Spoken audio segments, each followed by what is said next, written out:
Hello friends, welcome to my YouTube channel e-teaching and learning as well as e-classroom and entertainment. আমার YouTube চ্যানেলে তোমাদের সকলকে স্বাগত। প্রথমেই বলি তোমরা আমার এই ভিডিওগুলি স্কিপ করে দেখবে না, পুরোটা দেখবে। স্কিপ করে দেখলে অনেক গুরুত্বপূর্ণ তথ্য মিসিং হয়ে যেতে পারে।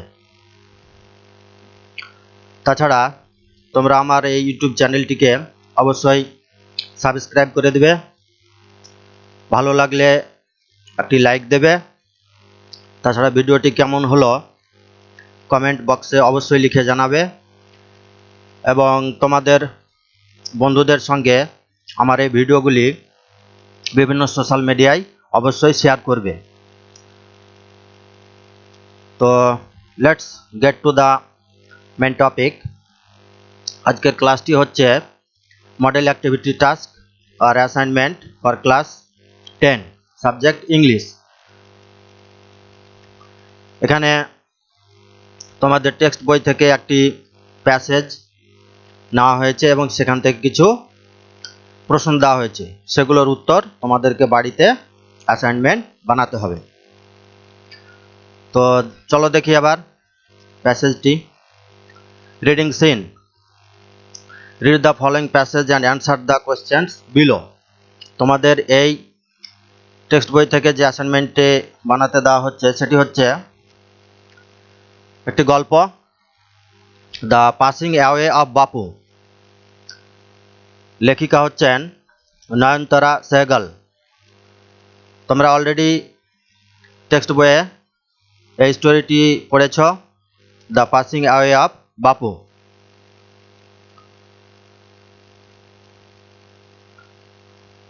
গান্ধীজি's funeral was to take place the day after his death. গান্ধীজির শেষ অন্ত্যেষ্টিক্রিয়া সেটা সম্পন্ন হবে তার মৃত্যুর পরের দিনে। আওয়ার্স ইন অ্যাডভান্স, তো কয়েক ঘন্টা আগেই। People lined the route the funeral procession was to follow, তো কয়েক ঘন্টা আগেই মানুষ সেখানে লাইন করে জড়ো হয়েছিল সেই ফুনারাল প্রসেশনে। ফুনারাল মানে হচ্ছে চিতার অন্ত্যেষ্টিক্রিয়া, আর প্রসেশন হচ্ছে লাইন করে বা মিছিল করে দাঁড়ানো। Padmashri Mrs Naidu's daughter spoke for us. Padmashri Mrs নাইডুর কন্যা আমাদের উদ্দেশ্যে বললেন কি? For us all when she said simply, তিনি সাধারণভাবে বললেন উই উইল ওয়াক, আমরা হাঁটব। It is the last time we shall be walking with Bapu, মানে এটাই হচ্ছে আমাদের বাপুর সঙ্গে শেষ হাঁটা। It was an agonising walk, তো এই হাঁটাটি ছিল বেশ বেদনাদায়ক। অ্যাগোনাইজিং মানে হচ্ছে পেনফুল, বেদনাদায়ক।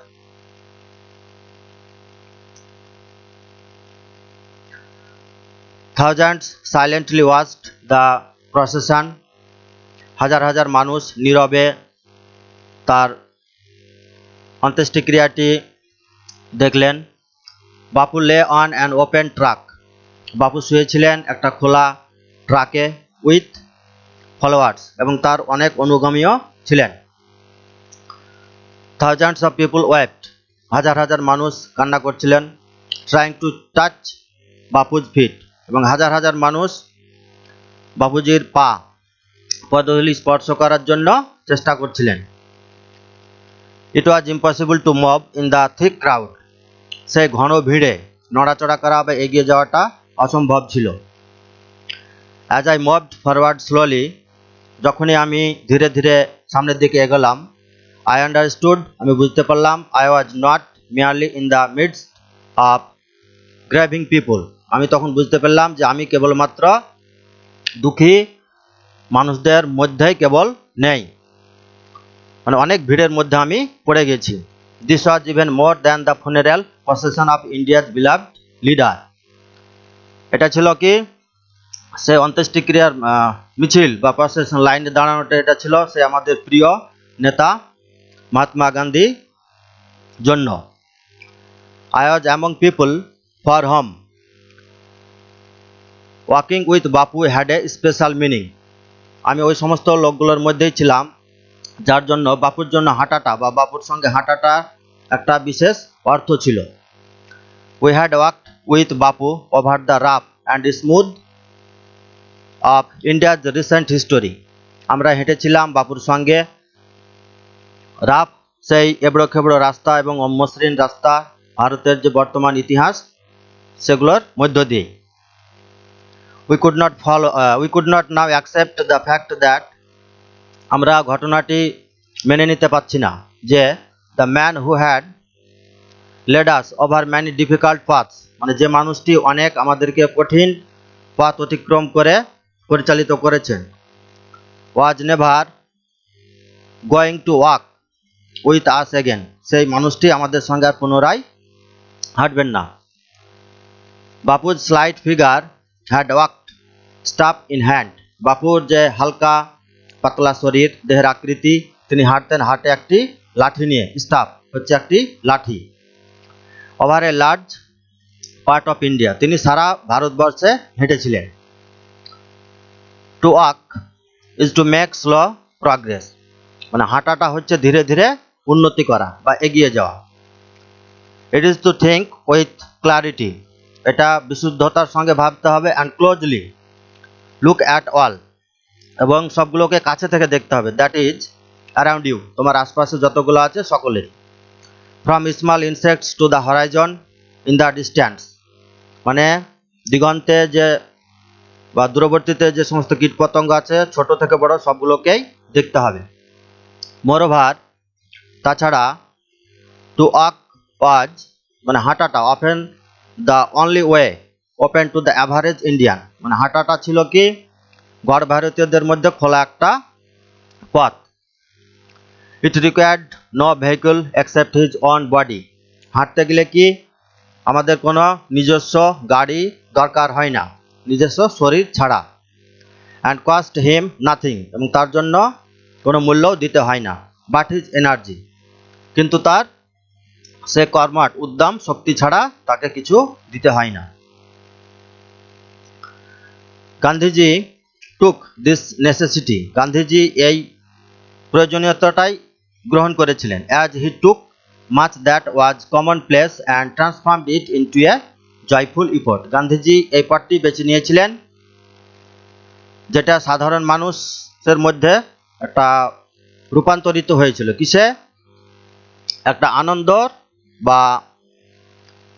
আনন্দের প্রচেষ্টা বা উদ্যোগে একটা পরিণত হয়েছিল, জয়ফুল ইফোর্টে পরিণত হয়েছিল। তাহলে মানুষের মধ্যে যে হাঁটাটা, সে হাঁটাটা পরবর্তীতে একটা জয়ফুল ইফোর্টে বা আনন্দদায়ক প্রচেষ্টায় পরিণত হয়েছিল।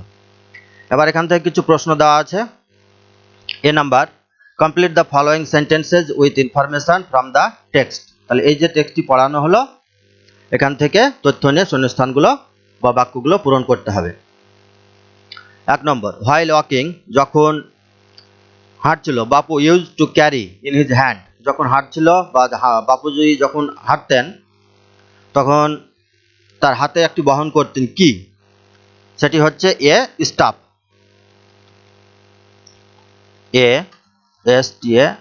স্টাফ। তাহলে বাপুজি যখন হাঁটতেন তখন তার হাতে থাকতো একটি লাঠি, এ স্টাফ। 2 নম্বর প্রশ্ন, থাউজেন্ডস অফ পিপল ওয়েপ্ট, হাজার হাজার মানুষ কান্না করেছিলেন। ট্রাইং, কি চেষ্টা করতে গিয়ে কান্না করেছিলেন বা কি জন্য কান্না করেছিলেন? Trying to touch the feet of বাপু,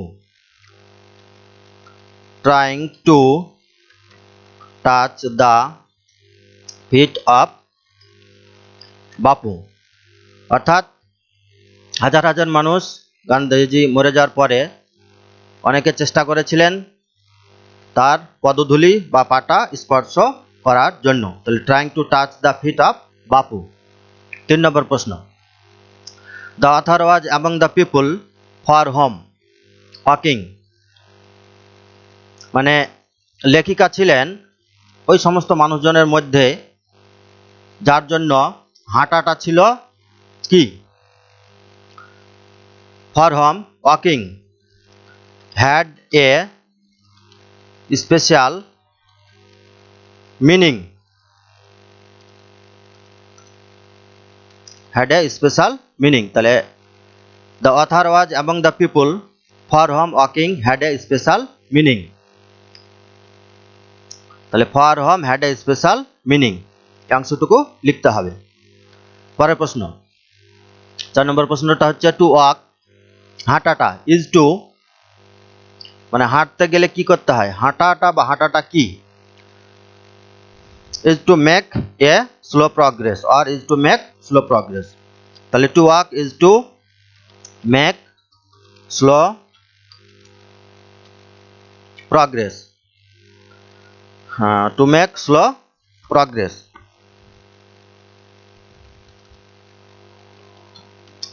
তাহলে to walk is to make slow progress, তাহলে এই অংশটুকু আমাদেরকে লিখতে হলো। তাহলে to walk is to make slow progress, অর্থাৎ হাঁটতে গেলে আমাদেরকে ধীরে ধীরে এগোতে হবে। বি নাম্বারের question, answer the following questions in complete sentences. নিচের প্রশ্নগুলো পূর্ণ বাক্যে উত্তর দাও। 1 নম্বর প্রশ্ন হচ্ছে why did the author feel that, কেন লেখিকা ভাবছিলেন বা ভেবেছিলেন যে it was impossible for her to move, মানে তার পক্ষে নড়াচড়া করা অসম্ভব ছিল, এটা লেখিকা কেন ভেবেছিলেন। তাহলে উত্তরটি এখানে লক্ষ্য করো, প্রশ্নটি যে টেন্সে বা যে ফর্মে দেওয়া হবে বা দেওয়া আছে উত্তরটা তোমরা সেই টেন্সই দেওয়ার চেষ্টা করবে। তাহলে এটি দেওয়া আছে পাস্ট ইনডিফিনাইট টেন্সে, উত্তরটি পাস্ট ইনডিফিনাইটেই দেওয়ার চেষ্টা করবে। তাহলে উত্তরটি হবে the author felt that it was impossible for her to move because there was thick crowd. তাহলে উত্তরটি হচ্ছে the author felt that it was impossible for her to move in the thick crowd। তাহলে লেখিকার পক্ষে কোনটা অসম্ভব ছিল, তার উত্তরটা হচ্ছে দ্য অথর ফেল্ট দ্যাট, লেখিকা ভেবেছিলেন যে ইট ওয়াজ ইম্পসিবল, এটা অসম্ভব ছিল, for her to move in the thick crowd, মানে ঘন সেই ভিড়ে চলাচল করা বা হাঁটাটা তার পক্ষে অসম্ভব ছিল। পরের প্রশ্ন why did Padmashri declare that they would walk with Gandhiji in the funeral procession, মানে কেন পদ্মাশ্রী ঘোষণা করেছিলেন যে তারা গান্ধীজির সঙ্গে সেই চিতার অন্ত্যেষ্টিক্রিয়ায় তারা হাঁটবে, সেটি কেন তিনি ঘোষণা করেছিলেন। তাহলে উত্তরটি হবে যে এটা ছিল তাদের শেষ হাঁটা গান্ধীজির সঙ্গে। তাহলে উত্তরটি হচ্ছে Padmashri declare that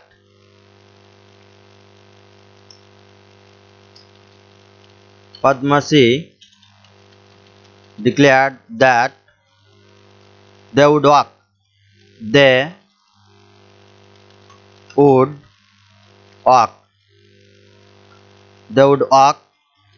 with Gandhiji, তারা গান্ধীজির সঙ্গে হাঁটবেন as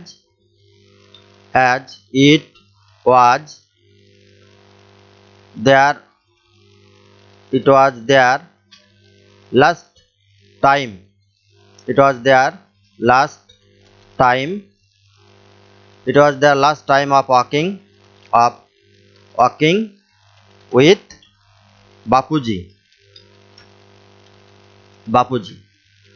তাহলে উত্তরটি হচ্ছে পদ্মাশ্রী ডিক্লেয়ার দ্যাট, পদ্মাশ্রী ঘোষণা করেছিলেন যে they would walk with Gandhiji, তারা গান্ধীজির সঙ্গে হাঁটবেন as or because it was their last time of walking, অথবা it was the last time with Bapu for walking, last time of walking with Bapuji.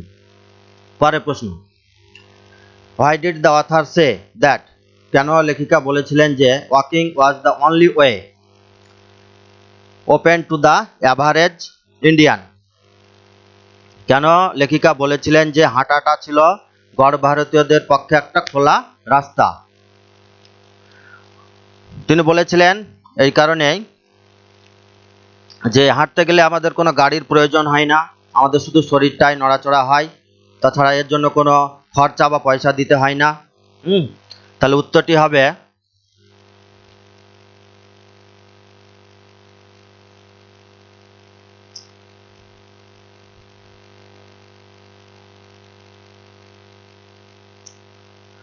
the author said that the author said that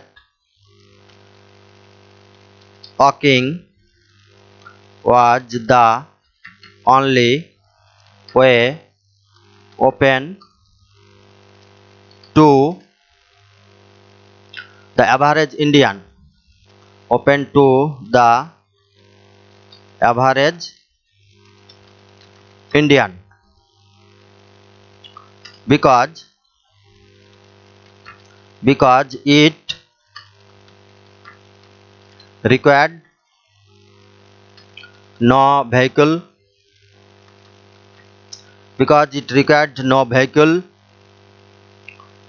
except his own body, except মানে ছাড়া, except his own body, and cost him nothing but his energy,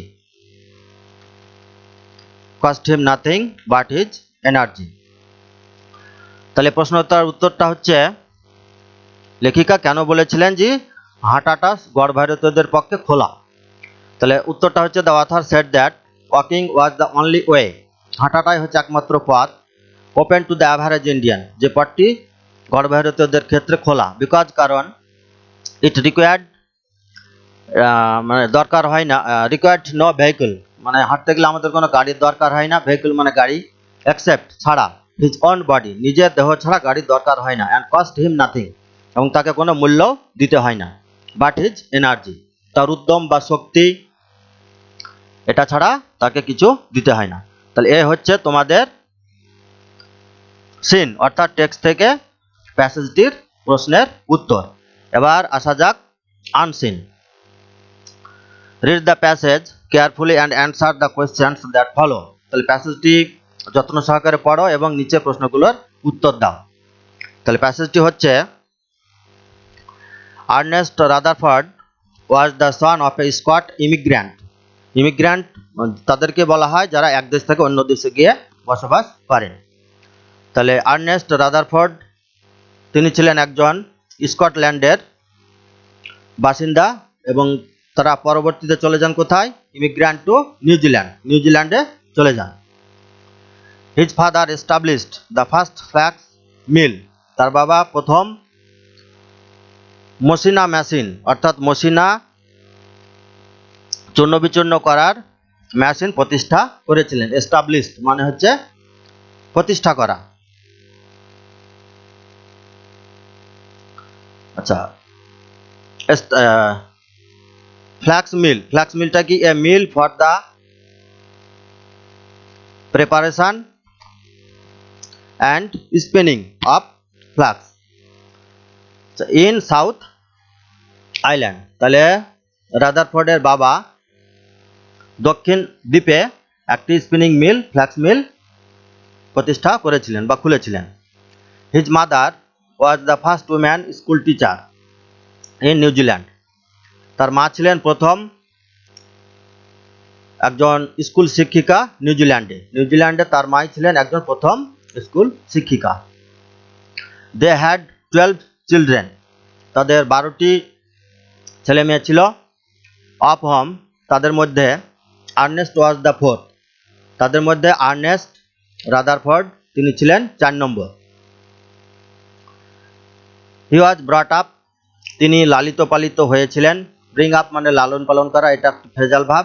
in a Real frontier atmosphere মানে বাস্তব সীমান্ত পরিবেশে তিনি বড় হয়েছিলেন। And it entered into the nature এবং তিনি প্রবেশ করেন নেচার অফ দ্য ম্যান, এবং মানুষের প্রকৃতির মধ্যে তিনি প্রবেশ করেন। লাইফ ওয়াজ হার্ড, জীবনটা ছিল খুব কঠোর বা কঠিন, বাট ইট ওয়াজ অ্যাডভেঞ্চারাস, কিন্তু এটা ছিল, জীবনটা কি দুঃসাহসিকও ছিল। His education was in a state primary school, তার শিক্ষাটা ছিল একটা প্রাথমিক স্কুলে, রাজ্যের প্রাথমিক স্কুলে। ফ্রম হুইচ, যে স্কুল থেকে, children at the age of 13, যে স্কুল থেকে 13 বছরের বাচ্চাগুলো কুড গেট গ্র্যান্টস আর স্কলারশিপস, তারা কি পেত, বৃত্তি পেত। গ্র্যান্টস আর স্কলারশিপ, বৃত্তি পেত টু সেকেন্ডারি স্কুল, সে বৃত্তি পরীক্ষা দিয়ে তারা সেকেন্ডারি স্কুলে ভর্তি হতো।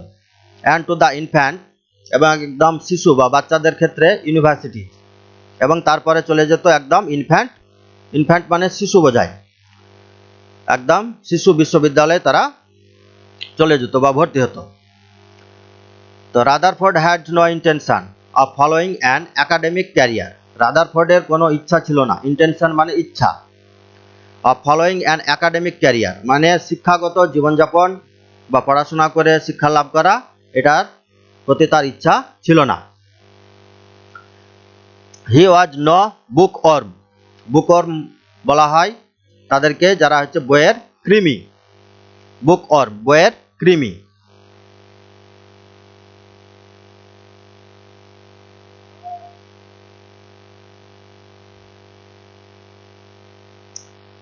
যাই হোক, এখানে বাংলা ফন্টের কারণে বানানটা, বাংলা বানানটি উলট পালট হয়ে আছে, তার জন্য সরি। তাহলে বুকওয়ার্ম মানে হচ্ছে বইয়ের কৃমি। He was good in any rough and tumble, তিনি দক্ষ ছিলেন, বিভিন্ন লড়াইয়ে তিনি দক্ষ ছিলেন বা পটু ছিলেন। রাফ অ্যান্ড টাম্বল মানে হচ্ছে লড়াই। অ্যান্ড এ কিন ফুটবল প্লেয়ার, এবং তিনি একটা আগ্রহী ফুটবল প্লেয়ারও ছিলেন, খেলোয়াড় ছিলেন, মানে ফুটবলের প্রতি তার খেলার আগ্রহটা খুব বেশি ছিল। But he was good at Latin, কিন্তু তিনি ল্যাটিন ভাষাতেও বেশ দক্ষ ছিলেন। গুড অ্যাট মানে হচ্ছে দক্ষ, skilful, skilled. And he had a passion, তার আগ্রহ ছিল, ফর মিউজিক, সঙ্গীতের প্রতি, অ্যান্ড এ মেকানিক্যাল মাইন্ড, তাহলে যন্ত্রপাতি নিয়ে গবেষণা করা এবং সঙ্গীতের প্রতি তার আবেগ বা ভালোবাসা ছিল। অ্যাট নেলসন কলেজ, নেলসন কলেজে a state boarding school, Nelson কলেজটি হচ্ছে একটা রাজ্যের, ওই কলেজে থেকে পড়াশোনা করার school. He was an outstanding pupil, তিনি একটা অসাধারণ মানে বেশ বিশিষ্ট সম্পন্ন, পিউপিল মানে হচ্ছে ছাত্র, আর আউটস্ট্যান্ডিং মানে অপরিশোধিত, তাহলে অসাধারণ গুণমান সম্পন্ন তিনি ছাত্র ছিলেন। বিকজ কারণ, his masters expected it of him, কারণ তার মাস্টার মশাইরা এটা তার কাছ থেকে আশা করেছিলেন যে হি স্যাট ফর এ স্কলারশিপ, তিনি একটি বৃত্তি পরীক্ষা বা স্কলারশিপে বসবেন বা পাবেন, টু ক্যান্টারবেরি কলেজ, এবং সেখান থেকে পাস করে তিনি চলে যাবেন কোথায়, ক্যান্টারবেরি কলেজে। অ্যান্ড ওয়ান ইট, এবং তিনি জিতবেন, এটা তার মাস্টার মশাইরা আশা করেছিলেন। The college in those days, মানে ওই দিনগুলিতে, কলেজটি was a very humble academic institution, মানে ওই দিনগুলিতে সে কলেজটি ছিল বেশ একটি ভদ্র শিক্ষা প্রতিষ্ঠান। উইথ 7 প্রফেসর্স, সেই শিক্ষা প্রতিষ্ঠানে 7টি অধ্যাপক ছিলেন, 7 জন অধ্যাপক ছিলেন। অ্যান্ড 150 স্টুডেন্টস, এবং 150 ছাত্রছাত্রী ছিল। ইটস, ইটস বলতে Canterbury college, it's science laboratory for both physics and chemistry was a tin shed, তাহলে ওই যে ক্যান্টারবেরি কলেজ, তার ভৌতবিজ্ঞান এবং রসায়ন বিজ্ঞানের যে ল্যাবরেটরি, সেটি ছিল একটি টিনের কুড়ে ঘর, টিনের কুড়ে ঘর। টিন সেক মানে হচ্ছে টিনের কুড়ে ঘর। এখানেও বাংলার ফান্টটি গন্ডগোল হয়ে আছে, তার জন্য দুঃখিত। But he was lucky with his teachers there, কিন্তু সেখানে তার শিক্ষক মহাশয়দের সঙ্গে বেশ ভাগ্যবান ছিলেন। The physics professor was an eccentric মানে হচ্ছে খামখেয়ালি বা অদ্ভুত ধরনের। তাহলে পদার্থবিদ্যার যিনি অধ্যাপক ছিলেন তিনি ছিলেন একটু খামখেয়ালি বা অদ্ভুত ধরনের। By the academic standards of the day, মানে সেই সমস্ত দিনের শিক্ষার মান অনুযায়ী। আচ্ছা, তিনি কি করতেন? হু অ্যাপ্রিসিয়েটেড, তিনি প্রশংসা করতেন। অরিজিনালিটি, অরিজিনালিটি মানে হচ্ছে মৌলিকত্ব বা মৌলিকতা। মোর দ্যান প্রেসিজন, প্রেসিজন মানে হচ্ছে নির্ভুলতা। তাহলে ফিজিক্সের যিনি প্রফেসর ছিলেন তিনি নির্ভুলতার থেকে মৌলিকত্বের উপরে বেশি গুরুত্ব দিতেন বা সেটারই প্রশংসা করতেন। বাট, কিন্তু, he was counterbalanced by the mathematics professor. Counterbalanced মানে হচ্ছে পাল্টা ভারসাম্যপূর্ণ। তাহলে অঙ্কের যিনি অধ্যাপক ছিলেন তিনার দ্বারা তিনি ভারসাম্য বা পাল্টা ভারসাম্যপূর্ণ ছিলেন। হু ওয়াজ এ স্ট্রিক্ট পেড্যান্ট, স্ট্রিক্ট পেড্যান্ট মানে মানে কঠোর পাণ্ডিত্যপূর্ণ মানুষ। স্ট্রিক্ট মানে হচ্ছে কঠোর, আর পেড্যান্ট, পেড্যান্ট মানে হচ্ছে পাণ্ডিত্যপূর্ণ, যিনার গুণাগুণ বা পাণ্ডিত্যভাব ও অভিজ্ঞতা বেশি, তেনাকেই পেড্যান্ট বলা হয়। আচ্ছা, তাহলে ওই যে দুই প্রফেসর, একজন ফিজিক্সের এবং ম্যাথামেটিক্সের, তারা কি করতেন? The one gave Rutherford adventurous versatility of thought. Versatility মানে হচ্ছে বহুমুখী, আর অ্যাডভেঞ্চারাস মানে হচ্ছে দুঃসাহসিক। তাহলে তাদের মধ্যে, প্রফেসরদের মধ্যে একজন তাকে দুঃসাহসিক বিভিন্ন চিন্তাধারার বা বহুমুখী চিন্তাধারার সাহস যোগাতেন। The other gave him his discipline, এবং অন্যজন তাকে তার নিজস্ব নিয়মানুবর্তিতা বা নিয়ম শৃঙ্খলা সম্বন্ধে বলতেন বা দিতেন। Rutherford as a student, Rutherford ছাত্র হিসাবে became fascinated by hard work on radio wave. ছাত্র হিসাবে রাদারফোর্ড ফ্যাসিনেটেড মানে মুগ্ধ হয়েছিলেন। ফ্যাসিনেটেড মানে মুগ্ধ হওয়া। মুগ্ধ হয়েছিলেন কার দ্বারা? Hertz work on radio waves মানে বেতার তরঙ্গে উপরে তার কাজটা, হার্সের, এর দ্বারা তিনি মুগ্ধ হয়েছিলেন। অ্যান্ড ইন দ্য ক্লকরুম, ক্লকরুম মানে হচ্ছে স্কুলের যে কমন রুম থাকে যেখানে ছাত্ররা তাদের পোশাক আশাক চেঞ্জ করে, সেই ক্লকরুমে তিনি কী করতেন? অফ দ্য কলেজ, সেই কলেজের ক্লকরুমে, where the students Hang there gowns, যেখানে ছাত্রছাত্রীরা তাদের পোশাকগুলো, গাউন্স মানে হচ্ছে পোশাক, গাউনগুলো খুলে রাখতেন বা ঝুলিয়ে রাখতেন। সেখানে কি রাদারফোর্ড কি করলেন? He found a corner for his own private experiments. সেই কলেজের এক কর্নারে তিনি তার নিজস্ব বা ব্যক্তিগত পরীক্ষা নিরীক্ষার জন্য একটা জায়গা খুঁজে পেলেন। হি কুড ডিটেক্ট সিগন্যালস, তিনি সিগন্যাল শনাক্ত করতেন। ডিটেক্ট মানে শনাক্ত করা। At a distance of 2 Miles মানে 2 মাইল দূর থেকে তিনি সিগন্যাল শনাক্ত করতেন। হি ওয়াজ দেন 23, সেই সময় বা কলেজে তখন তার বয়স হচ্ছে 23। হি ওয়ান এ স্কলারশিপ, তিনি একটি বৃত্তি জিতেছিলেন বা বৃত্তি পরীক্ষায় জয়লাভ করেছিলেন, পাস করেছিলেন। Which took him to Britain and the Cavendish laboratory at Cambridge. সে বৃত্তি পরীক্ষায় পাস হওয়ার পরে তিনি ব্রিটেনে এবং ক্যাভেন্ডিশ ল্যাবরেটরি ক্যামব্রিজে, সেখানে তিনি সুযোগ পান। তাহলে এই ছিল আনসিন প্যাসেজ। এবার এখান থেকে কিছু প্রশ্ন দেওয়া আছে, তার উত্তর তৈরি করতে হবে। 1 নম্বর হচ্ছে রাদারফোর্ড ওয়াজ হিজ, এখানে প্রশ্নটা আছে write T for true and F for false statements. সঠিক হলে টি আর ভুল হলে এফ লিখতে হবে। Rutherford was his parents second child, Rutherford ছিলেন তার পিতামাতার দ্বিতীয় বাচ্চা। কিন্তু আমরা প্যাসেজটি পড়ে জেনেছি কি না, তিনি ছিলেন 4 নম্বর, তাহলে এটা হচ্ছে ভুল, এফ, ফলস। 2 নম্বর প্রশ্ন, Nelson college was A boarding school. Nelson যে কলেজটা, সেই কলেজটা ছিল, সেই কলেজ বোর্ডিং স্কুল, অর্থাৎ ওই কলেজেই থেকে পড়াশোনা করতে হবে, বোর্ডিং স্কুল। হ্যাঁ, কিন্তু প্যাসেজটি পড়ে আমরা সেটাই জানলাম যে সেটি বোর্ডিং স্কুল ছিল, তাহলে এটা হবে ট্রু, অর্থাৎ টি। 3 নম্বর প্রশ্ন, রাদারফোর্ডস মেকানিক্যাল মাইন্ড, রাদারফোর্ডের যে যন্ত্রপাতি নিয়ে গবেষণা করা বা পরীক্ষা নিরীক্ষা করা, let him have no artistic sensibilities, সেটা বা সেই ধারণাটা তাকে কোনো শিল্পিক চিন্তাধারার মধ্যে নিয়ে যায়নি। কিন্তু আমরা প্যাসেজটি পড়ে দেখেছি কি যে না, তিনি তার যে মেকানিক্যাল মাইন্ড সেটা তাকে আরও গবেষণার ক্ষেত্রে, পরীক্ষা নিরীক্ষা করার ক্ষেত্রে তাকে এগিয়ে নিয়ে গিয়েছিল। তাহলে এটা হচ্ছে ভুল। এখানে হ্যাভ নো আর্টিস্টিক সেন্সিবিলিটিস দেওয়া আছে, তাহলে এটা হচ্ছে ভুল, অর্থাৎ এফ। 4 নম্বর, রাদারফোর্ড ওয়াজ এ বুক ওয়ার্ম। রাদারফোর্ড বইয়ের কৃমি ছিলেন, অর্থাৎ বই পড়তে খুব ভালোবাসতেন। কিন্তু প্যাসেজটিতে আমরা জেনেছি তিনি বই পড়তে ভালোবাসতেন না, বই পড়ার প্রতি তার কোনো আগ্রহ ছিল না। He had no intention in book, তাহলে এটা হবে ফলস, মিথ্যে, অর্থাৎ F.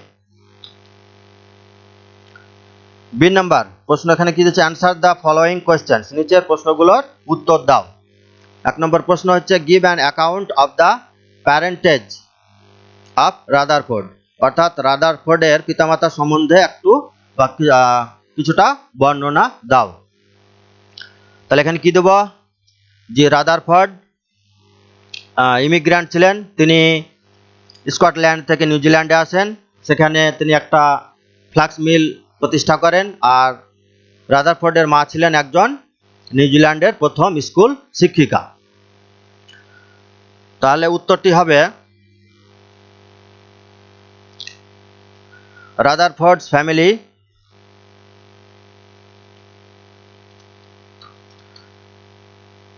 Rutherford's family immigrated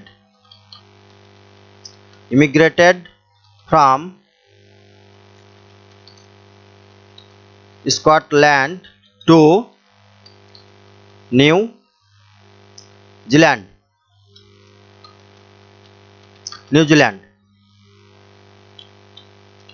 His father established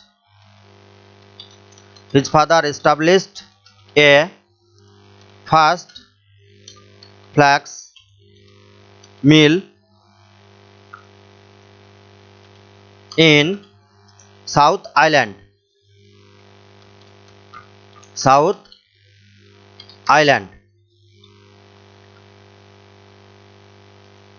and his mother was the first lady or woman school teacher in New Zealand. এ হচ্ছে উত্তর। তাহলে give an account of the parentage of রাদারফোর্ডের পিতামাতা সম্বন্ধে একটা বর্ণনা দিতে হবে। তাহলে উত্তরটি হচ্ছে Rutherford's family immigrated from Scotland to New Zealand, Scotland থেকে নিউজিল্যান্ডে অধিবাসী হয়েছিলেন। হিজ ফাদার, মানে ফাদারটি মিস্টেক হয়ে আছে, his father established a first flax mill in south island, তার বাবা একটি ফ্ল্যাক্স মিল স্থাপন করেছিলেন। And his mother was the first lady আর woman school teacher in New Zealand, এবং নিউজিল্যান্ডে তার মাই ছিলেন প্রথম স্কুল শিক্ষিকা। 2 নম্বর প্রশ্ন, describe Canterbury college briefly, Canterbury college সম্বন্ধে সংক্ষেপে বর্ণনা দাও। তাহলে কি যে ক্যান্টারবেরি কলেজটা কি ছিল, ক্যান্টারবেরি কলেজ সেই সময়ে একটি গুণমান সম্পন্ন শিক্ষা প্রতিষ্ঠান ছিল। এটা আর একটি কি ছিল, ফিজিক্স এবং কেমিস্ট্রির লাইব্রেরি ছিল, যেটা একটা টিনের কুঁড়ে ঘরে অবস্থিত। তাহলে উত্তরটি হচ্ছে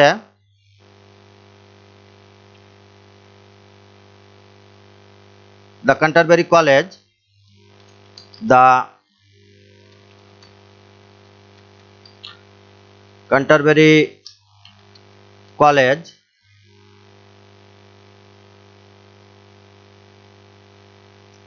was a very humble institution. The Canterbury College was a very humble institution at that time. সেই সময়ে at that time. Its science laboratory its science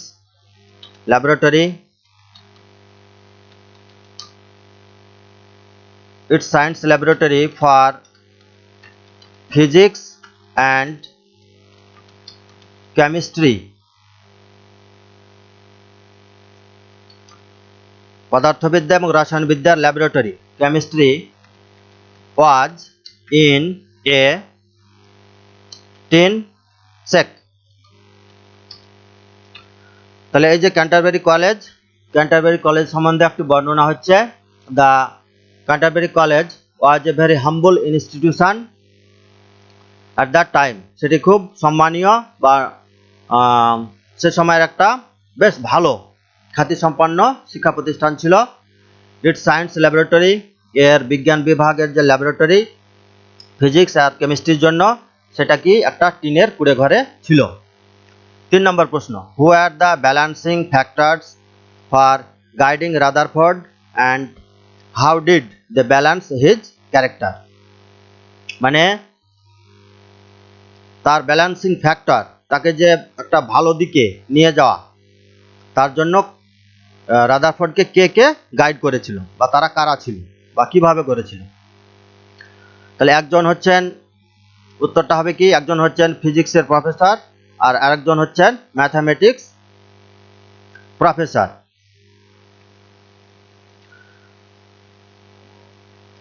তাহলে উত্তরটা হচ্ছে the physics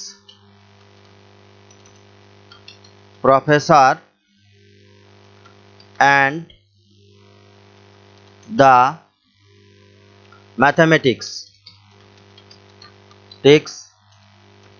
professor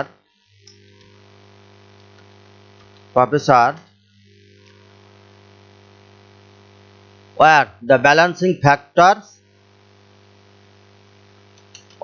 the balancing factors for guiding Rutherford.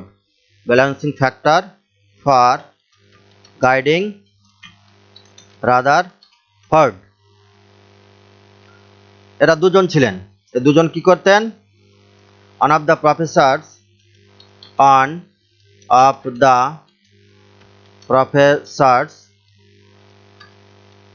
gave him, তাদের মধ্যে একজন professor তাকে দিত কি, gave him his discipline.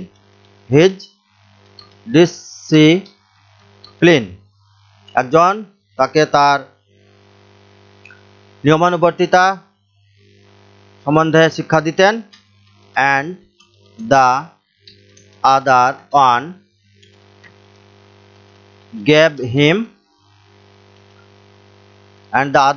gave him এবং অন্যজন তাকে দিতেন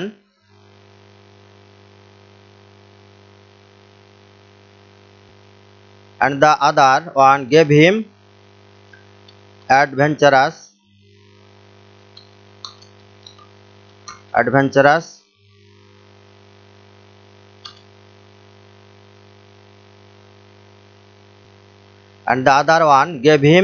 adventurous versatility of thoughts. versatility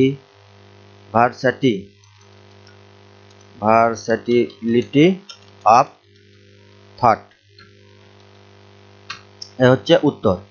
তাহলে দুজন প্রফেসর এভাবেই তাকে গাইড করেছিলেন। একজন তাকে তার নিয়মানুবর্তিতা সম্বন্ধে পরামর্শ দিতেন এবং অন্যজন তাকে দুঃসাহসিক বহুমুখী চিন্তাধারার পরামর্শ দিতেন। আচ্ছা, এবার আসা যাক গ্রামার সেকশনে। fill in the blanks with suitable articles and prepositions. I was having tea at home. I was having tea at home, অর্থাৎ এখানে প্রিপজিশন বসলো at. অন দ্য ইভিনিং, তারিখ আছে, তার আগে বসবে on. On the evening on 13th January, তাহলে এখানে প্রিপোজিশন বসলো on. 1948 Gandhiji had been shot on his way, গান্ধীজিকে হত্যা করা হয়েছিল অন হিজ ওয়ে টু, এখানে বসবে to, on his way to, তারপরে আর্টিকেল হচ্ছে এখানে প্রিপোজিশন বসলো টু, আর এখানে আর্টিকেল হবে a, on his way to a prayer, মানে যখন তিনি প্রার্থনায় যাচ্ছিলেন, প্রার্থনা সভায় যাচ্ছিলেন, তাহলে এখানে আর্টিকেল হচ্ছে এ। বি নম্বরের প্রশ্ন, tick the correct alternatives to complete the following sentences, মানে যেটা সঠিক সেটাতে টিক চিহ্ন দিতে হবে। এক নম্বর হচ্ছে John take took takes the bus to school everyday, মানে জন স্কুলে যেত প্রত্যেক দিন, বাসে চড়ে প্রত্যেক দিন যেত, তাহলে এটা বর্তমানের দৈনন্দিন ঘটনা অর্থাৎ প্রেজেন্ট টেন্সে আছে, তাহলে প্রেজেন্ট টেন্স এখানে জন হচ্ছে থার্ড পারসন সিঙ্গুলার নাম্বার, তাহলে ভার্বের সঙ্গে এস যুক্ত বা ইএস যুক্ত হবে, তাহলে এটা হবে টেক্স। তাহলে John takes the bus to school everyday. 2 নম্বর প্রশ্ন, by this time tomorrow she will have left, will had left আর উইল হ্যাভ লিভ, এটা হচ্ছে ততক্ষণে আগামীকাল, এটা হবে ফিউচার পারফেক্ট টেন্সে, তাহলে উইল হ্যাভ এবং ভার্বের পাস্ট পার্টিসিপল হবে, তাহলে by this time tomorrow she will have left, এটা হচ্ছে প্রেজেন্ট পারফেক্ট, সরি এটা হচ্ছে ফিউচার পারফেক্ট টেন্সে। পরের প্রশ্ন, ডু অ্যাজ ডিরেক্টেড, মানে যা করতে বলা হচ্ছে সেটা করতে হবে। এক নম্বর হচ্ছে শাট দ্য ডোর, অর্থাৎ দরজাটি বন্ধ করো। চেঞ্জ দ্য ভয়েস, এটা ভয়েস চেঞ্জ করতে হবে। তাহলে উত্তরটি হচ্ছে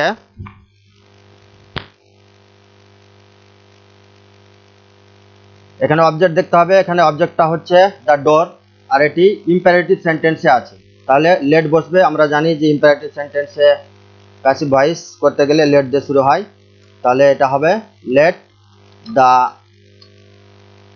ডোর বি শাট, ইম্পারেটিভে লেট বসে, অবজেক্টের পরে বি বসবে, তারপর ভার্বের পাস্ট পার্টিসিপল, তাহলে let the door be shut, এটা হচ্ছে passive voice. Shut the door, তার প্যাসিভ ভয়েস হচ্ছে let the door be shut. পরের প্রশ্ন, দ্য টিচার সেড, শিক্ষক মহাশয় বললেন, the sun rises in the east, সূর্য পূর্ব দিকে ওঠে, এটা কি করতে হবে? Change the mode of narration, অর্থাৎ এটি ন্যারেশন চেঞ্জ করতে হবে, ডিরেক্ট থেকে ইনডিরেক্ট করতে হবে, ডিরেক্ট থেকে ইনডিরেক্ট স্পিচ। তাহলে এখানে যে রিপোর্টেড স্পিচ টুকু দেওয়া আছে এইটুকু, এটা হচ্ছে চিরন্তন সত্য ঘটনা, তাহলে চিরন্তন সত্য ঘটনা হলে এর টেন্সের কোনো পরিবর্তন হয় না, তাহলে উত্তরটি হবে the teacher said that, the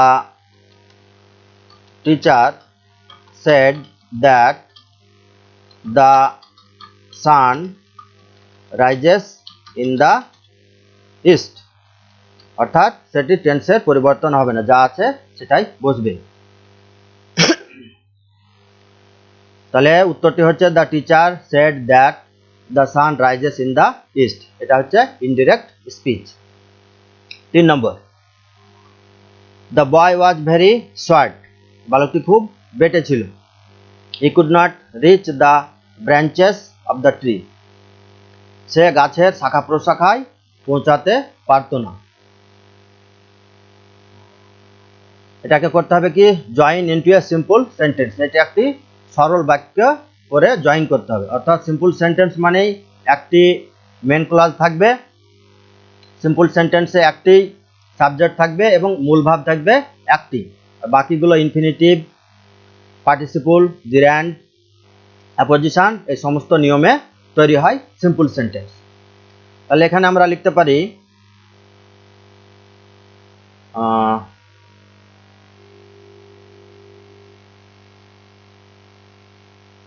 the boy. The boy was too short to reach the branches of the tree. এখানে আমরা লিখতে পারি জয়নিং সিম্পলে the boy was too short, এবার হচ্ছে infinitive to reach the branches of the tree. অর্থাৎ মানেটা হচ্ছে বালকটি এত বেঁটে বা ছোট ছিল যে সে গাছের শাখা প্রশাখায় পৌঁছাতে পারতো না। এখানে লক্ষ্য করো সাবজেক্ট দ্য বয়, একটি সাবজেক্ট আছে আর মূল ভার্ব আছে ওয়াজ, এখানে মূল ভার্ব হচ্ছে ওয়াজ। তাছাড়া এখানে আছে টু রিচ, এটা ইনফিনিটিভ। এটার আরেকটা হবে উত্তর, অথবা দিয়ে আমরা লিখতে পারি আরেকটি উত্তর,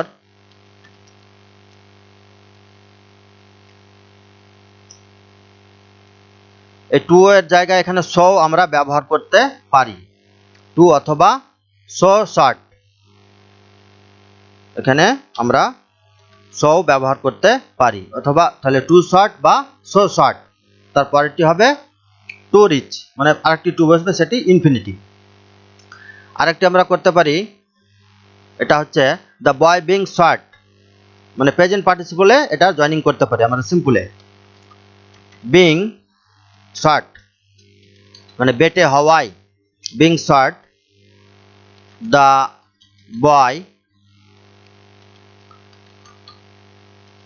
could not reach the branches of the tree, এটাকে এভাবেও করা যায়, being short the boy could not reach the branches of the tree। তাহলে এটিকে দুভাবে আমরা জয়েনিং করতে পারি সিম্পল সেন্টেন্স করতে। আচ্ছা, এবার পরের প্রশ্ন, replace the underline words with suitable phrasal verbs.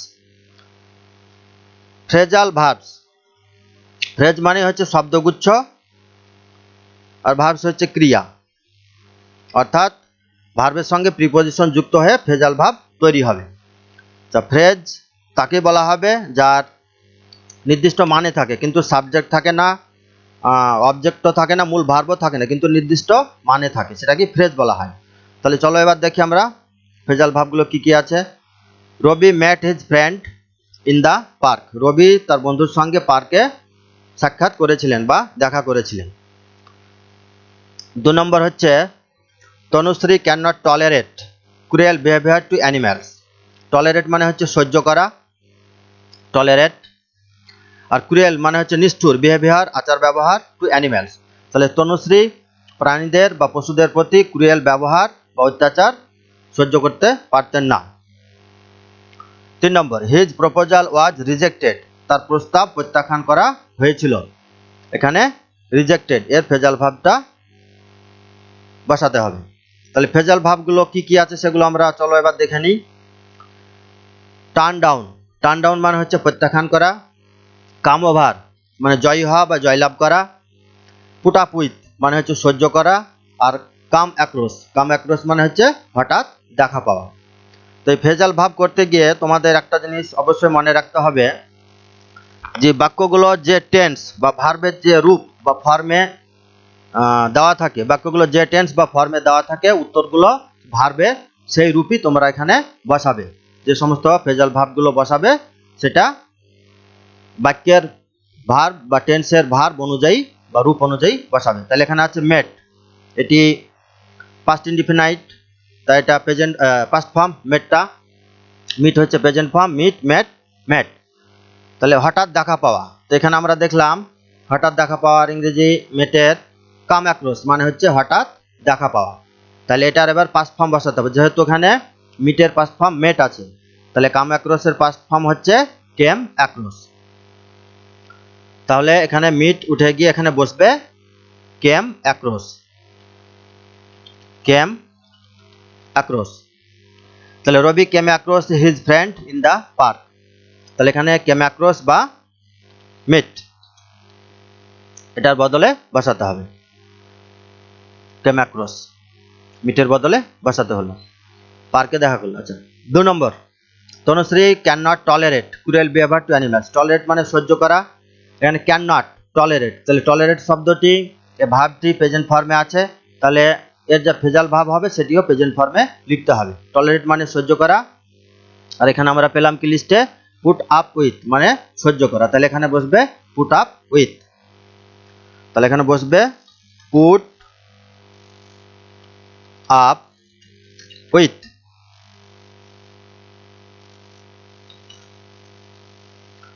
তাহলে টলারেটের পরিবর্তে আমরা এখানে বসাবো put up with. Put up with মানে সহ্য করা, টলারেট মানেও সহ্য করা, আর একটি আছে বিয়ার উইথ মানেও সহ্য করা। তো যখন যেটা দেওয়া হবে সে অনুযায়ী তোমরা করবে। 3 নম্বর, হিজ প্রপোজাল ওয়াজ রিজেক্টেড, তার প্রস্তাবটি প্রত্যাখ্যাত হয়েছিল। তো রিজেক্ট মানে প্রত্যাখ্যান করা, তাহলে ফেজাল ভাব কি মানে প্রত্যাখ্যান করা, টার্ন ডাউন, টার্ন ডাউন মানে প্রত্যাখ্যান করা।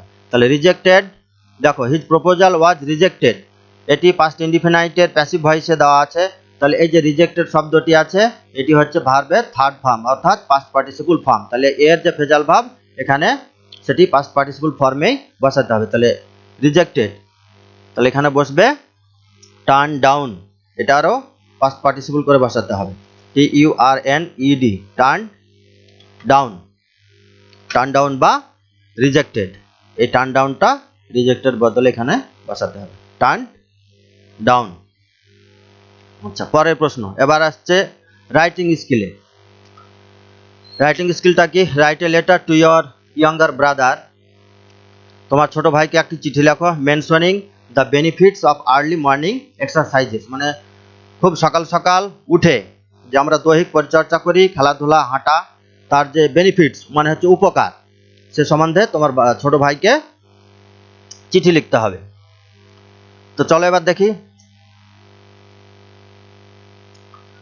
তো তুমি যেখানে আছো তোমার ঠিকানাটা উপরে ডান কর্নারে লিখতে হবে, তোমার ঠিকানা, তোমার নিজস্ব ঠিকানা, তুমি এখন বর্তমানে যে জায়গায় আছো উপরে ডান কর্নারে লিখতে হবে এবং তার নিচে তোমাকে তারিখ দিয়ে দিতে হবে, ডেট। তারপর আসতে হবে বিষয়, এভাবে শুরু করবে, ডিয়ার রাজ, তার ভাইয়ের নাম হচ্ছে রাজ, আর চিঠিটা লিখছে সম্ভবত বিজয়, হ্যাঁ বিজয়, তাহলে চিঠিটা লিখছে বিজয় তার ভাই রাজকে। তো বিজয় থাকে মুম্বাইয়ে, মুম্বাইয়ের অ্যাড্রেস দেওয়া আছে, আর রাজ বাড়িতে আছে। আচ্ছা এবার চিঠি, বিজয় কি লিখছে যে I have just got your letter, আমি এইমাত্র তোমার চিঠি পেয়েছি, অ্যান্ড লার্নড দ্যাট, এবং জানলাম যে you are now a lazy bird, তুমি একটা অলস পাখি হয়ে গেছো। লেজি মানে হচ্ছে অলস, তাহলে I have just got your letter, আমি এইমাত্র তোমার চিঠি পেয়েছি, অ্যান্ড লার্নড দ্যাট, এবং জানলাম যে you are now a lazy bird, তুমি অলস পাখি হয়ে গেছো। You are surely aware that, তুমি নিশ্চয়ই অবগত যে laziness is the source of all sorts of troubles, troubles মানে হচ্ছে সমস্যা, মানে এই যে অলসতা, এই অলসতাই হচ্ছে সমস্ত সমস্যার উৎস বা কারণ। If you don't have time, যদি তোমার সময় না থাকে, অ্যান্ড এনার্জি, শক্তি বা উদ্যম না থাকে, for any other physical exercise, মানে অন্যান্য ফিজিক্যাল এক্সারসাইজ করার যদি তোমার সময় বা উদ্যম বা এনার্জি না থাকে, তাহলে you can have at least a morning walk, তাহলে তুমি অবশ্যই সকালবেলায় অন্ততপক্ষে হাঁটতে পারো। অ্যাজ, যেহেতু ইট ইজ দ্য বেস্ট, এটাই হচ্ছে হাঁটাটাই হচ্ছে সব থেকে ভালো, and easiest form of exercise, এবং এটাই হচ্ছে দৈহিক পরিচর্যার একটা সব থেকে সহজতম রূপ। অ্যাকচুয়ালি সত্যি কথা বলতে গেলে মর্নিং ওয়াক প্রোভাইডস আস, সকালবেলা হাঁটাটা আমাদেরকে প্রদান করে বা দেয় কি, এ গুড এক্সারসাইজ, একটা ভালো দৈহিক পরিচর্যা দেয়। After a long night's rest, মানে সারাদিন যে আমরা রাত্রেবেলায় বিশ্রাম করি, দৈহিক চর্চা করলে সেটা বেশ ভালো হয়। অ্যান্ড ফ্রেশ অক্সিজেন, এবং বেশ সতেজ oxygen, of the cool morning air, এবং সকালবেলা যে সতেজ ঠান্ডা অক্সিজেন আমরা পাই সেটা আমাদের শরীরের পক্ষে বেশ ভালো। ইভেন দ্য ডক্টরস, এমনকি ডাক্তাররাও, অ্যাডভাইস দেয়ার পেশেন্টস, তাদের রোগীদেরকে উপদেশ দেন, to have a morning walk, সকালবেলায় হাঁটার উপদেশ দেন, as a remedy of various types of physical disease. সকালবেলায় হাঁটার উপদেশ দেন কি হিসাবে? রেমেডি, অর্থাৎ রোগ সংশোধন বা ভালো হওয়ার উপায় হিসাবে। Various types of physical disease মানে আমাদের যে দৈহিক বিভিন্ন ধরনের অসুখ আছে সেটা সেরে উঠবে, তার উপদেশ দেন সকালে হাঁটার। ইট ইজ সেড দ্যাট, এটা বলা হচ্ছে যে আর্লি টু বেড মানে সকাল সকাল ঘুমিয়ে যাওয়া, মানে খুব তাড়াতাড়ি ঘুমিয়ে যাওয়া, অ্যান্ড আর্লি টু রাইজ এবং খুব সকাল সকাল ওঠা, মেক্স এ ম্যান হেলদি, একটা মানুষকে স্বাস্থ্যবান করে তোলে। তাহলে খুব মানে যত তাড়াতাড়ি কাজ সেরে পারা যায় রাত্রেবেলায় ঘুমিয়ে যেতে হবে এবং সকালবেলায় খুব তাড়াতাড়ি আমাদেরকে উঠে যেতে হবে, তাহলে আমাদের স্বাস্থ্যটা হেলদি হবে। হেলদি, ওয়েলদি অ্যান্ড ওয়াইজ, স্বাস্থ্যবান হবে, ধনবান হবে এবং জ্ঞানীও হবে, মস্তিষ্কটা বেশ সুস্থ থাকবে। সো তাই please try to sleep early, তাই তাড়াতাড়ি ঘুমানোর চেষ্টা করো, and get up early in the morning, এবং খুব সকাল সকাল ওঠার চেষ্টা করো, অ্যান্ড স্টাডি, এবং তারপরে পড়তে বসো বা পড়াশোনা করো। You should also make it a habit, তাছাড়া তোমার একটা অভ্যাস করা উচিত, to go to school in time, তাছাড়া তোমাকে সঠিক সময়ে বা সঠিক সময়ের মধ্যে স্কুল যাওয়ার একটা অভ্যাস গড়ে তোলা উচিত। মোরওভার, তাছাড়া morning walk is a good start for the whole day's work, তাছাড়া সকালবেলায় যে হাঁটাটা সেটাই আমার সারা দিনের ভালো কাজের একটা দিক দেখিয়ে দেয়। Morning walk is a good start for the whole day's work, মানে সকালবেলায় হাঁটাটাই হচ্ছে ভালো একটা কাজ সারাদিনের কাজের শুরুতে। আচ্ছা, there is another important feature, তাছাড়া অন্য একটা গুরুত্বপূর্ণ বৈশিষ্ট্য আছে অফ মর্নিং ওয়াক, সকালবেলায় হাঁটার অন্যান্য একটা গুরুত্বপূর্ণ বৈশিষ্ট্য আছে। ডিউরিং আওয়ার ওয়াক, হাঁটার সময়, ইন দ্য মর্নিং, সকালবেলায় হাঁটার সময়, উই কাম ইনটু গ্রেটার, আমরা খুব greater and closer contact with nature, যখন আমরা সকালবেলায় হাঁটি তখন আমরা খুব প্রকৃতির খুব কাছে এবং মহানভাবে চলে আসি, আমরা মহত্বভাবে প্রকৃতির কাছে চলে আসি। ফ্রি ফ্রম পলিউশন, এবং সকালবেলায় যে আমাদের পরিবেশটা সেটা কি দূষণ থেকে মুক্ত থাকে, প্রকৃতিটা সকালবেলায় দূষণ থেকে মুক্ত থাকে, অর্থাৎ সারা দিন যে আমাদের পরিবেশগুলো দূষণ হয় সেগুলো রাত্রিবেলায় মাটিতে নিচে নেমে গিয়ে স্থিতি হয়ে যায়, তাই সকালবেলায় যে আবহাওয়াটা পরিবেশটা সেটা পলিউশন মুক্ত থাকে। Morning walk has some other advantage too, তাছাড়া সকালবেলায় হাঁটার আরও অন্যান্য সুবিধাও আছে। We have to depend on other people, আমাদেরকে অন্যান্য মানুষের উপরে নির্ভর করতে হবে বা হয়, আর ইনস্ট্রুমেন্টস, অন্যান্য যন্ত্রপাতি, আর ইনস্ট্রাকশনস, নির্দেশের উপরও নির্ভর করতে হয়, ইন সাম আদার এক্সারসাইজেস, তাহলে অন্যান্য কিছু উপদেশ, যন্ত্রপাতি বা নির্দেশের উপরে দৈহিক পরিচর্যা করার জন্য আমাদেরকে অনেক সময় নির্ভর করতে হয়। তো সেরকম জিনিসগুলো কি কি? সাচ অ্যাজ সাইক্লিং, অর্থাৎ সকালে সাইকেল চালানোটাও বেশ ভালো, সুইমিং, তাছাড়া সাঁতার কাটা সেটাও দেহের পক্ষে ভালো, এটসেট্রা, এ ধরনের আরও অনেক কিছু আছে। তাছাড়া আমরা যেহেতু চাষি পরিবার থেকে এসেছি, আমরা মাঠে গিয়েও আমাদের জমির কাজ কারবার করতে পারি। But morning walk is an independent exercise, কিন্তু সকালের হাঁটাটা হচ্ছে একটি স্বাধীন দৈহিক পরিচর্যা, মানে আমাদেরকে কিছুর উপর নির্ভরশীল হতে হয় না। If anyone wants to get his health as wealth, যদি কোনো একজন ব্যক্তি তার জীবনটাকে সম্পদ হিসাবে পেতে চায়, তাহলে he can undertake morning walk, তাহলে সে সকালবেলায় হাঁটার অভ্যাসটা নিতে পারে।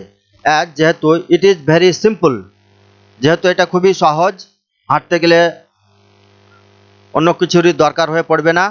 অ্যাজ ওয়েল অ্যান্ড, তাছাড়া কি ব্রিথ এয়ার বেনিফিশিয়ালি, এবং আমরা সকালের যে শ্বাস প্রশ্বাস নিই সেটা যেহেতু বাতাস দূষণমুক্ত থাকে, সেটা আমাদের বেশ উপকারেও লাগে। I have started it already, আমি ইতিমধ্যে এই সকালবেলায় হাঁটাটা শুরু করে দিয়েছি। আচ্ছা, রাইট টু মি, এবার তুমি আমাকে লিখে জানাও। বাই রিটার্ন অফ পোস্ট, পোস্টের মাধ্যমে চিঠি লিখে পাঠাও that you have started morning walk, যে তুমি সকালবেলায় হাঁটাটা শুরু করেছো। ইন দ্য মিন টাইম মানে তুমি ইতিমধ্যেই, ইন দ্য মিন টাইম মানে ইতিমধ্যে, তুমি ইতিমধ্যেই যে সকালবেলায় হাঁটাটা শুরু করেছো সেটি আমাকে চিঠি লিখে বাই পোস্টে পাঠিয়ে জানাও। আচ্ছা, পরের প্যারাগ্রাফটা হচ্ছে কি, রেস্ট ইজ ওকে, বাকি সব ঠিকঠাক আছে। মোর হোয়েন উইল মিট, আমরা পরে আবার সাক্ষাতে দেখা হবে বা দেখা হলে অনেক কথাবার্তা হবে। I will wait for an early reply, আমি অপেক্ষা করব তোমার উত্তরের জন্য। Please convey my best regards, আমার কনভে মানে বহন করো, আর রিগার্ডস হচ্ছে সম্মান বা শ্রদ্ধা, তাহলে দয়া করে সম্মান এবং শ্রদ্ধা বহন করো বা দাও কার প্রতি, টু মাই এল্ডার্স, আমার যে বড় ভাইয়েরা আছে বা বড়রা আছে তাদের প্রতি সব থেকে সম্মান দাও।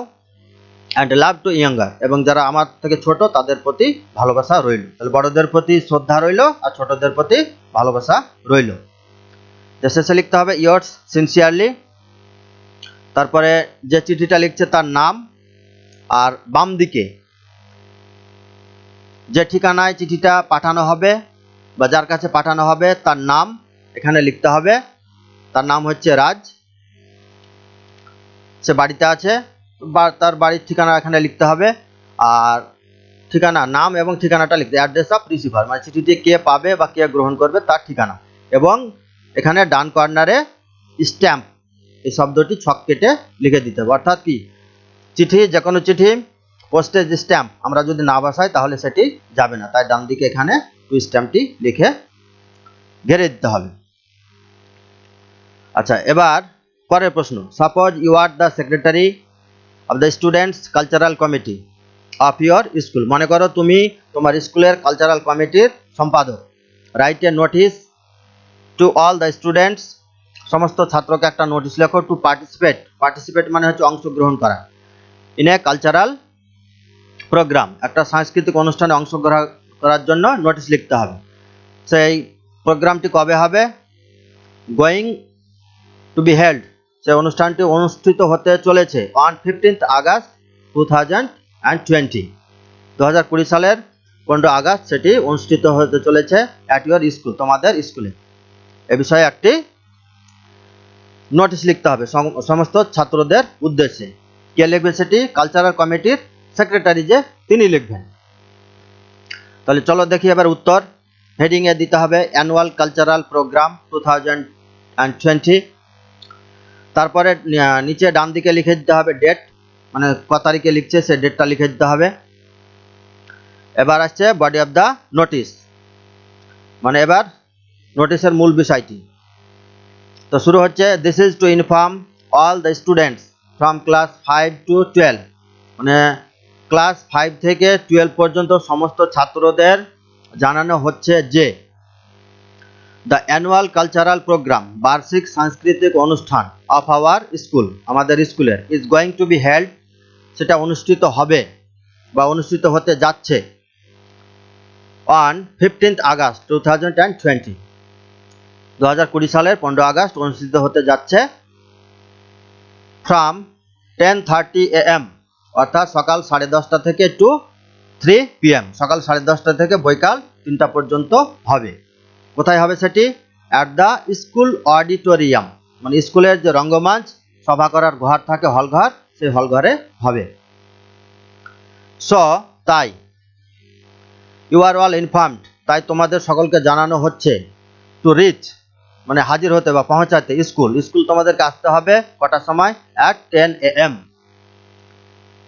সকাল 10টায় হাজির হতে হবে বা তার আগে। 10 AM শার্প মানে প্রায় সকাল 10টার সময় তোমাদেরকে স্কুলে হাজির হতে হবে। আচ্ছা, কিভাবে আসতে হবে, in the full school uniform, মানে তোমাদেরকে স্কুলের পূর্ণ পোশাক বা ইউনিফর্ম পরে আসতে হবে, যে কোনো পোশাক পরে আসলে হবে না, সেটি বেমানান দেখায়। Students who want to participate, ছাত্রছাত্রীরা যারা পার্টিসিপেট মানে অংশগ্রহণ করা, যারা অংশগ্রহণ করতে চায় ইন দ্য কালচারাল অ্যাক্টিভিটিজ, সাংস্কৃতিক কাজকর্মে বা অনুষ্ঠানে। তো সাংস্কৃতিক কাজকর্ম বা অনুষ্ঠান সূচিগুলো কী কী আছে, সাচ অ্যাজ ড্যান্সেস, নৃত্য আছে, প্লেজ নাটক আছে, রিসাইটেশনস কবিতা আবৃত্তি আছে, কুইজ কুইজেস কুইজ আছে অ্যান্ড আদার কম্পিটিং এবং অন্যান্য প্রতিযোগিতাগুলো আছে। আচ্ছা, এখানে হবে students should give their names. Students ছাত্রছাত্রীরা, সরি এটা ঠিকই ছিল,